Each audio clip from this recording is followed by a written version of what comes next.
Hello, everybody, and welcome to Framing Leadership. I'm Todd Billingsley, and my special guest today is Chad McMahon. I've known Chad for 20 years. It's hard to believe it's been 20 years, but we started together at Amlin in 2005, and then Chad has moved on to be taking on larger leadership roles. He's a leader, not only my friend, but he's a leader. He's also a really great coach. He's really got a servant mindset when it comes to leadership, and he's an accomplished triathlete. So welcome to Framing Leadership, Chad. Thanks, Todd. It's a pleasure. Thanks for the invitation. Yeah, man. Good to have you here. How's the weather up there in Wisconsin? Cold, cold as always. Exactly. Now, did you get any snow? Yeah, we have a bit of snow, but it's okay. It's cold. All right. It's all All right. relative, though. You're used to it. You're used to it. All right. Sounds good. So, hey, one of the things as we were kind of framing this up to discuss your leadership style is really to get into how do you lead? How has your leadership style evolved, and what was the genesis of your leadership style? Yeah, Todd, it's a bit of a story. It's funny. I think when you and I worked at Amlin, I was asked to write a letter or an article on how I led, Right. and they were going to post it. And I remember being super excited. I went back to my desk to write, and I was like, I don't know how I lead, right? And you got all the books you read, Lincoln on leadership, servant leader, Yeah. and I was like, am I that type of leader or not? And I'll be honest with you, I struggled. I'd led people at that time for 5 to 6 years, and I really didn't know how I led. And as you know, I love to run, and it hit Yep. me. I remember where I was during a long run, and it hit me how I led and why. And it's because my first job when I was a freshman in high school was a construction job. And I worked for this guy named Jim. And the thing that amazed me as I reflected back is he demanded a lot, right? Yeah. And this is in the 80s where hourly jobs they were easy to get, right? So I Yeah. always wondered, like, what's Absolutely. special about this guy? Why do people want to work for him? And as I reflected on it, it was really three things. Is one is Todd, his people came first, Yeah. right? And in this case, whether it's bringing extra clothes that his kids outgrew or getting side jobs, to help them with their income, he always prioritized them, having them leave early to go to kids' events. And for a blue collar job, that was unusual, right? So Yeah. he No treated doubt. his people incredibly well. And then the second thing was he challenged them, like whether it's getting a job done early. There was no feeling in the world than on a Friday afternoon when Jim patted you on the back and said, "Great job." And I really started to think about, like, people just worked incredibly hard for him because they wanted to be challenged, they wanted to do good work, they wanted to feel accomplished, and even in the case whether it's doing a job early or doing a job that people thought was hard to do. And the third thing was he worked hard. Yeah. Sometimes in construction you end up hitting granite in a street in Boston, and you don't expect it, and there's no solution. We always looked for them, right? It was Yeah. just you just gonna have to work hard. So I always learned early on, it's if I treat people incredibly well, always prioritize them. Yeah. Understand that people want to be challenged. They want to do good work. And if I could help people feel challenged and accomplish things that they didn't think they'd accomplished, they follow you. And last is just work hard. I think at the end of the day, sometimes you just have to work a little bit harder, and you get great results. And once I figured that out, I think it really helped me define how I led and accept how I led. And that guy Jim was my dad, and Yeah. I learned from That's him awesome. for 6 years. And Todd, I never knew until about 10 years removed the impact that job had. And honestly, that's how I lead.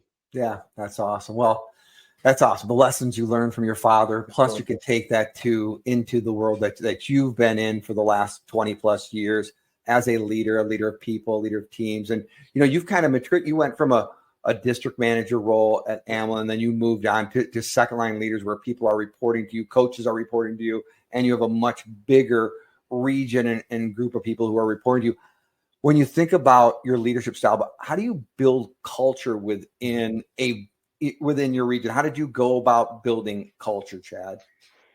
Yeah, that's a great question. And I think about this a lot. I'm a big believer. I don't know if you build culture. Like, I think in times I've taken over a region before, that I was trying to change the culture. I worked with the management and said, okay, what do we want the culture to be? And then we said, this is what we want it to be. And kind of we backed into it. And that works. But I think where I found culture to build more efficiently and more naturally is it starts from the top, right? Yeah. If I know that I want my team to feel like they're supported, I want them to feel like it's a family, like I have their back, they have mine, that we can take risks, we support each other. When you do that kind of from the top, Yeah. and I demonstrate that, I know that the leaders that work for me, they do, and you do it consistently over time, whenever you get the opportunity to, the culture builds. And Yeah. then you look down, and over the course of a couple years, you reflect on and you're like, yeah, we did that. And there's never something that I feel like I had this vision of I want the culture to be here. It's just like I know how I want to be treated. I know how I want to lead, and just demonstrate that as often as I could, and be visible. The last group I led was a total of maybe 87 to 95 folks. Is Yeah. be as visible I can to all of them, Yeah. and then you start to see the culture build. So I'm one that I don't go into a team and say I'm going to do X, Y, and Z for culture.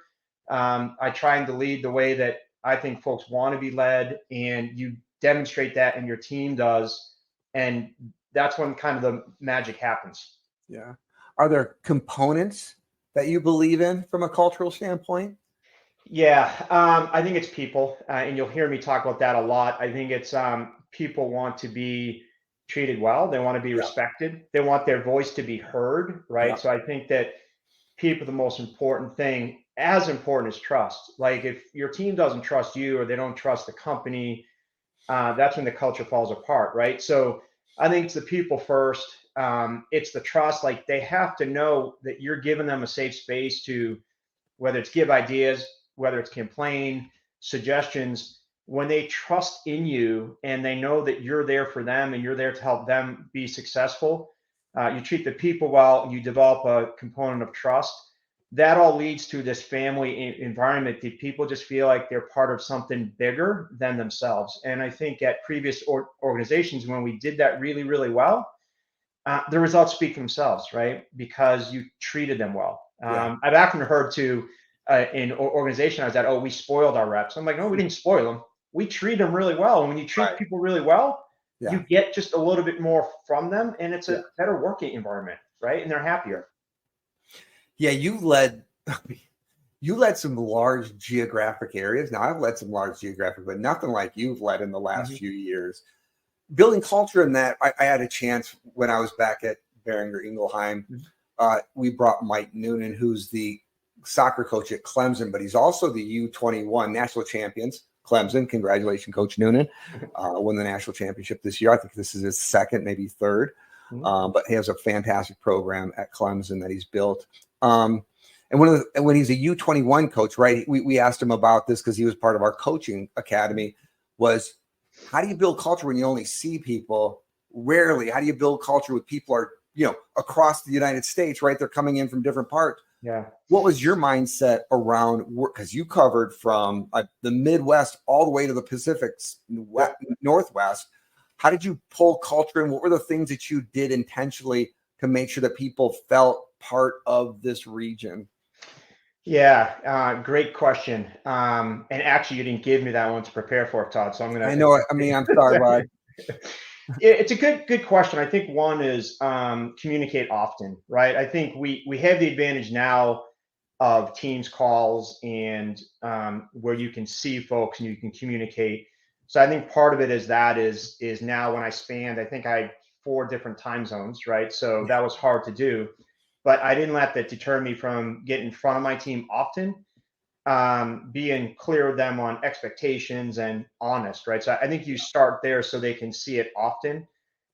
Nothing replaces getting out and seeing your team, right? So even though I had a large geography, I went to Alaska in December because I wanted to see what was Alaska really like, right? So I think it's one, it's you have to communicate often. I think that is incredibly important. 2 is be out there and learn the markets that you're in. I'm a big believer, Todd. It's hard to lead a team if you don't know the differences between how a rep operates in Alaska compared to Wisconsin, right? the markets are different. So I think you need to learn that. So it's this visibility, it's the communication, being transparent at all times, and hiring leaders like my ABM team that we shared the vision, right? So it's not just me covering 18 states, it's the 9 of them as well. And I think if you create that, distance shouldn't be a huge barrier. Yeah. Nothing great ever happened when sitting behind a desk. I think Exactly. that's, so that's one of the things Coach Noonan talked about. There's no impact without contact was another thing that he and these performance psychologists, Milt Lauder, PhD, who's at Clemson, then Drew Brannon, who's at the University of Georgia, and done a pretty nice job with that program over the last few years. That's kind of their mindset. So I love that there's no impact without contact. You can't just, Zoom calls are great. Microsoft Team calls are great. But that doesn't replace getting out in the field and seeing somebody and breaking bread with people and having discussions face to face with people. So that's awesome. And seeing, Todd, their environment. I won't forget this because it was December. When I landed in Alaska, it was the first time I was there. Like, you can't help but, even when you're in the airport, to see that this is different. This is a different spot. And it's hard to understand people. And if I don't understand them and the challenge they have, how can I lead them, right? So there's just something about being out in the field, being with them, breaking bread, getting to know them, that just helps you to lead them more efficiently and help them achieve their goals, right? I agree. You have to be with your team. Yeah, hands that's down. awesome. Yeah, no doubt. One of the things we talked about was, as a regional director, commercial business director, you have coaches reporting to you. Mm-hmm. One of the things that, in our work, we work a lot with companies on, that we're talking about execution. We're talking about the ability of their sales force to execute the brand strategy, to sell effectively. To me, that always aligns to the coaches. How well are coaches aligned around the execution strategy, building skill and behavior? How did you go about coaching your coaches? What was your mindset around coaching your coaches? Yeah, well, Todd, I'll start with mistakes that I made, right? So when I first led coaches, I felt this need to want to provide solutions for everything. I thought, here I am, I'm leading them, they're leading teams. I need to have the solution. And, I quickly learned that that's not the way to go about it, right? So I learned by my mistakes that to coach a coach, and really to coach, you need to listen to your team, right? I had the fortunate scenario that I built this last team that I was on. And so I knew I hired great people, right? Yeah. So that was the first thing, is I trust them. And I quickly learned that if I just listen to them and listen to what they're going through, they come up with the solutions often, right? And I'd always laugh, because they'd come to me and they'd say, hey, I have a problem. And I'd say, okay, what is it? And I got in the habit of saying, do you want me to listen, or do you want me to listen and coach?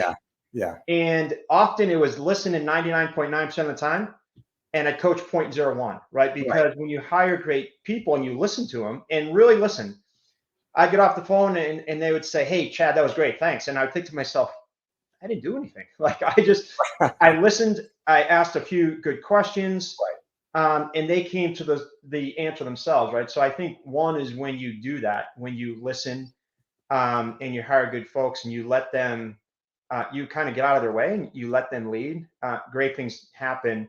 And then I think it's what that does, Todd, is it brings you build this trust, right? And so then when you're talking about execution, whether it's calls, field days, company expectations, you just have this level of relationship with them that you can be very fair with them and say, hey, if we need more of X, can I get that from you? And then they have the trust to say, yeah, Chad, I can. Or, hey, Chad, I'm going to fall short, but I can do this to make up for it. So I found, Todd, when I first became a coach of coaches, I made the mistake of wanting to give the solution, right, all the time, because I thought that was my job, and it wasn't. And a lot of folks, I'm hiring folks that are more talented than me. So I would just listen, and they would often come up with the solution. Yeah. You said, I hire people, and I'm right there with you, brother. Hire people more talented than me. And I hire good people. In your eyes, what was the criteria for hiring good coaches for you, Chad? What was that makeup that you were looking for? Oh, gosh. Good question. One, it's good people, right? I mean, you have to hire good people. We like to say the best people make the best leaders, right? That might be a simplification, but people have really good, right? Their mindset is people first, as you always talk about, Yep. right? Those people tend to be more servant and stewards than they do of ego driven, right? Exactly. Yeah. I mean, so I think there's two things. I think you're talking about, there's two things that I think about when I build a team, right? It's one, it's hiring the person, and then two is what does my team need, Yeah. right? So if you're backfilling, I think there's a different criteria to go in place to say, what does my team need? What does my strength lack at this point? But when I look at as I build out a team, it's the people, right? The fact that they're good people and they can be, they trust, and I can trust them and they can trust me, because that's incredibly important, right? Yeah. The second thing is they're coachable. Yeah. And because look, I don't care if you've coached folks for 20 years, there's still things we can improve upon. So for me, that's incredibly important that I can have a discussion with them to say, hey, this is what I see you can develop in. Yeah. And they take that, right? So I think it's one, it's the people piece. Two, it's can they do they coach? Can be coached? Are they open to it? Yeah. And will they communicate? And I think if I start from there, look, Todd, you have all the things. Are they successful in the past? Right. Have they been successful in previous roles? I think that's always a predictor. Yeah. But after you get beyond those basic things, it becomes to, are they good people? Are they going to lead with people in mind? Can they be coached? Can we just have some really good discussions? Say, hey, you're really good here. Here's something that I would like to see improve. And I think when you start there, my dogs are excited, Chad. Hold on a second. I'm really excited by what you're saying. Go ahead. Sorry about that, bud. And so I think when you do that, it's great things, right? Yeah. You hire good people. They can be coached. I think there's a lot that goes into that, right? There's that humbleness. There's that, I know that I'm good at my job, but I know that there's things that possibly Chad has seen that he can help me with. Yeah, it's that growth mindset, right? Yeah, exactly. Yeah. And Todd, I'll tell you, I hired a person recently from a first line leader job, as a first line leader. And one of the things that I knew about her is she has this growth mindset. Exactly. Growth mindset. And that's what it's all about, is they want to improve so much that you're willing to invest in them because you know that they want to improve. That's incredibly important. Well, that, to your point, when you have a leader and you're a leader of leaders and you have a growth mindset, right? And you're proving that you're trying to develop yourself, that opens the door for everybody else to go, well, Chad, or if my current leader is learning consistently, trying to get better, that just kind of embodies kind of the culture that you want from a learning standpoint. Because, I think that there's you see a lot of this, but there's probably no more difficult time to be a leader than right now. I know there's been changes and challenges throughout history, but when you look at COVID and the pandemic, and then you move into artificial intelligence and the impact that artificial intelligence, and then machine learning, and then people are like, what's going on? How is AI going to affect the world that I live in and my role, right? That idea of being able to help frame learning, because learning is going to help you overcome a lot of these issues. It's kind of not going to manage every issue that you fall in, but I think the better you understand how to capitalize on artificial intelligence and how you leverage that is important. And having that growth mindset kind of helps your team kind of see like, hey, Chad's leaning in, my leader's leaning in. Let's continue to work and get better. I think that's the mindset that has to permeate. Yeah, exactly. And Todd, I agree. And I think it's the same thing when you look at coaching sales reps. Is most jobs today are very different than 20 years ago, right? And I think the person that's successful, whether they lead or they just have a territory, right? They understand that the world is changing and they have to embrace it. Now, they don't have to necessarily become an expert, right? But you have to be willing to see that artificial intelligence, some of the data mines now that we have that can lead us to certain things, they're great tools, right? And we can't just ignore it, but we have to embrace it for sure. Yeah, no doubt. Yeah, I think the one thing is we've looked at the challenges and changes that have gone on from COVID. I think the one thing that I've seen from a sales management and from a sales professional landscape is you have less opportunities to, I think, wing it like you used to have. Now you have to walk in and bring value consistently. And really, we've talked to a lot of different companies around that. And it's remarkable how many companies talk about the pre-call planning phase of engagements, how important that is to make sure that, hey, I'm not just walking in and going to talk about a certain product or talk about stuff on my agenda. What do I know about the people I'm going to talk about? What's my purpose? What do I want them to do or think differently? Or what do I need to learn and think differently about this customer so I can bring them value, right? It really is a different world that they're, to your point, not only managing in, because time is of the essence. There's so many formularies and issues around managed care and health systems and things of that nature that make our job that job a little bit more difficult. But so preparation is that mindset that I think needs to continue and help people get better on a consistent basis. And that growth mindset helped us do that. When you think about your leadership, you've been a leader for a long time. How have you grown? What have you done to develop yourself as a leader early on, and the things that you've done to consistently, as we've talked about, learn and develop to become a better leader, more strategic, right? Drive better execution, be better at communication. Yeah, Todd, I think it started early on for me, and it starts with a story. I remember I was a leader for a couple of years, and I went to my boss and said, "Hey, I don't know how to do this. I'm in this scenario, and I just don't know." Yeah. And she said to me, "Hey, can I ask you a question?" She said, "Why do you feel comfortable coming to me with stuff like that?" And I said, "Laura, honestly, I know what I know, but I also know what I don't know." And I said, "I'm just curious, folks don't come to you." And she said, "Yeah, sometimes people, they're so afraid of showing what they don't know that they don't want to ask for help." So I learned very early on that there's things that I know and there's things that I don't know, and to always be inquisitive as to how would somebody else approach a scenario that I was about to approach, right? Yeah. So that is something that I just started to do at a very early on part of my career that's helped me. So there's that piece. I think I always look at mentors to push back on my thought process, right? So, you have people in your circle, let's call it, that you ask them for feedback, they'll tell you what you want to hear, right? Because they're your friend and they want to support you. Yeah.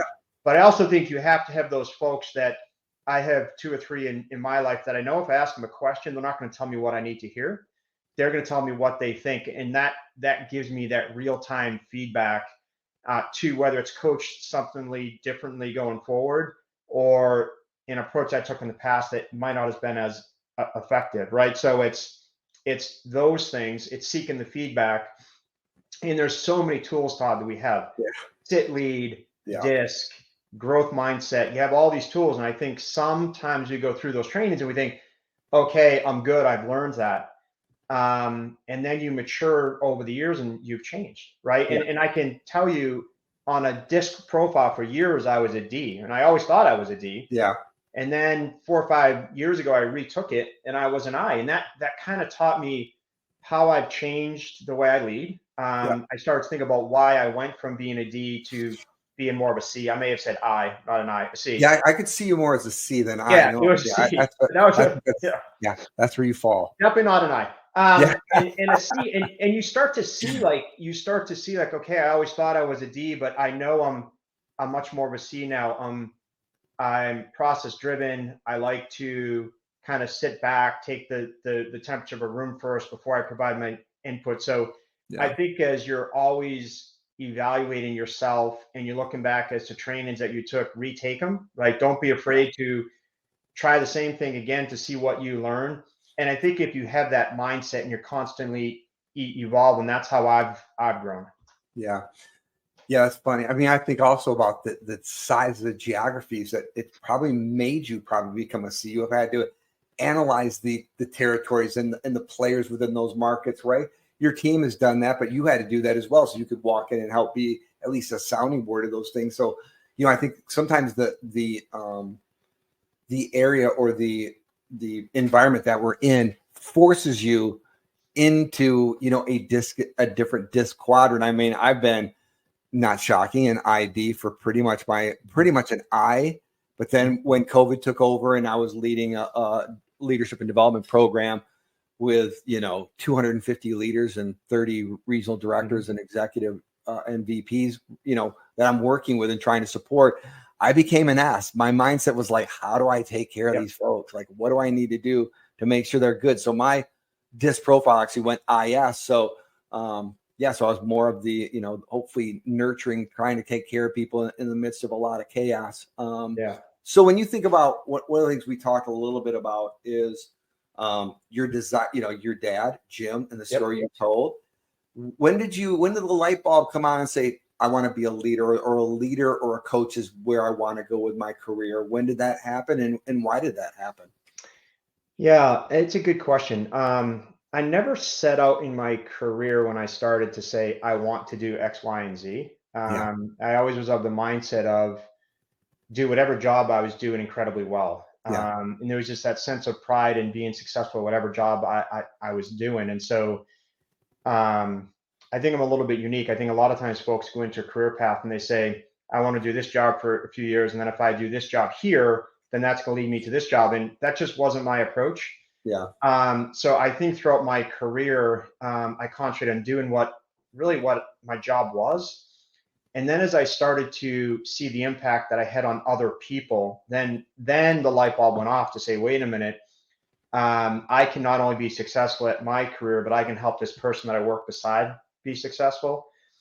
And then it went off. And then, Todd, I have this saying that I believe in with my whole heart, and that is people should have a goal so big that it makes them cry. yeah, And I remember a few times being able to push a person comfortably to where they achieve something that they never dreamed possible.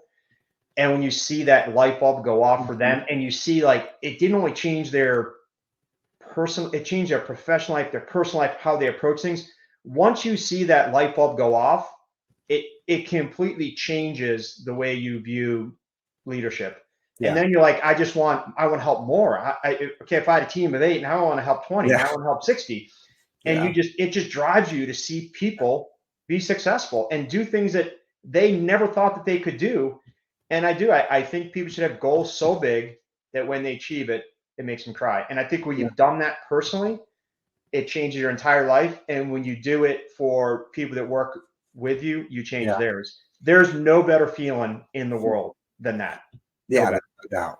Yeah. No doubt, Chad. I totally Yep. agree with you. I mean, that's why when I transitioned from being a regional director, right, taking the role into business and leadership development, people were like, what are you doing? Like, it's kind of a sideways move. And, Yep. you're going, but man, to your point, I loved helping leaders become better when they reached their goals, or they really started to be really, things started rolling for them and they felt like they were really better people, leaders, and they understood leadership, coaching, and management.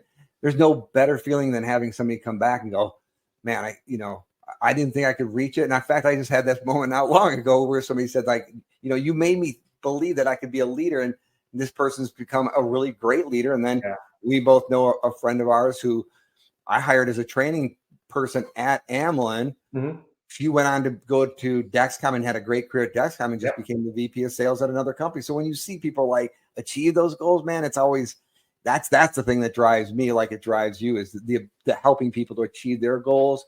Yep. Because that's the stuff that keeps you going, and why we do what we do as leaders. Yeah, and it also taught it. I think the thing that I'm surprised with is it changed their life, right? A person who does something in their career that they're like, hey, I even think I could do that. That once you break through that with them, it changed their whole life. Like they approach personal goals differently. And gosh, I think like I get so jazzed up about it because when I think about that, I think like that's impact, right? Yeah. That beats any sort of elite award, circle of excellence. Like when you can take a person and you can have them do something that they never thought was possible. Yeah. That will never change. No. That will never change. And that person will always have that skill and they can transfer that skill. Yeah. And it just has such an impact. Yeah. Yeah. I mean, it's the whole concept of one of my favorite concepts in leadership is stewardship, right? Helping people, leaving a people in a place better than they were the minute you entered it, right? And that stewardship is seeing the potential in people and helping them see it themselves, pulling that out and giving that opportunity. One of my book I just finished reading was by Ken Blanchard and Gary Ridge, who is the CEO at WD-40. So Gary Ridge is, really interesting guy if you've never know who Gary Ridge is, but basically took WD-40 from a $300 million company to a $3.5 billion company during his time as CEO. 5x'd his market cap and his revenues at WD-40. And one of the things he talked about, what made him, what helped him do that was this mindset, what he called the philosophy of how can I help people win at work? He said, performance management to him should be performance development. How do I help drive performance development where we're helping people get an A at work? How can I help people win at work? How can my leaders mindset change before, instead of sitting them in a 9-box grid or a 3-box grid or some performance management, tool that we use? How do I help people help drive performance development? How do I help people win at work? And I think that mindset kind of permeates with me. It's something and look at the success he had, right? Yeah. Too many times I think people go, it's kind of soft, you're helping people win at work. I think as leaders, you've kind of hit on it. If you look at the best leaders, their job is to help people win at work. It's help people thrive, help people drive performance. Performance management is around managing performance. And what Gary Ridge and Ken Blanchard showed, and I think many others have shown, if you look at the best coaches and leaders, is they develop talent. And when they develop talent, right, they drive performance. Zig Ziglar, you don't build a business, you build the people build the business, right? Is that kind of mindset around that. So I love that. Consistency. You're going to have good days and bad, and it's all about the consistency. And it's funny, years ago, we were talking as a leadership team, and we're trying to isolate down, like, what do we really believe in? And this phrase came up, do the common things uncommonly well. Yeah.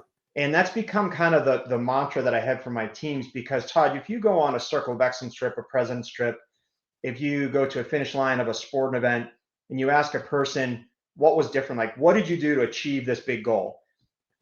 It often comes down to they're just doing the basics, the fundamentals of the job really, really well. Yeah. And I remember when I was first rep at Pfizer, and my boss, Earl Sokola, I remember having a discussion. I was 25 years old, young, eager, and I said, how do I be successful? And I remember him saying, Chad, just do the basics every day. Yeah. And you're going to look back in whatever it is, 2-3 years from now, and that's going to do more for you than you thought humanly possible. And so I always stress that with my team. And if you ask the team that I just led, what do I say the most often? It's do the common things uncommonly well. Yeah. And when you do that day in and day out, you may not have success on the timeline that you want, but it's going to come. And that's with everything, I think, from sports to, selling skills to development.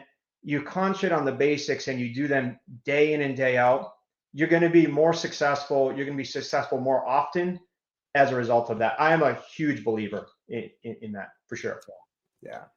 Well, hey, Chad, I want to thank you for your time today. I want to thank you for your wisdom and sharing your philosophy around leadership, coaching, the mindset of an athlete and how it transitioned into helping people reach goals and coaching and bringing the best out of people. You're an excellent leader. You're a good man, and I appreciate your time, and thank you for joining me on Framing Leadership. Thanks, Todd. It's been fun. I appreciate you, man. Talk to you soon. Yep. All right, man. Thanks.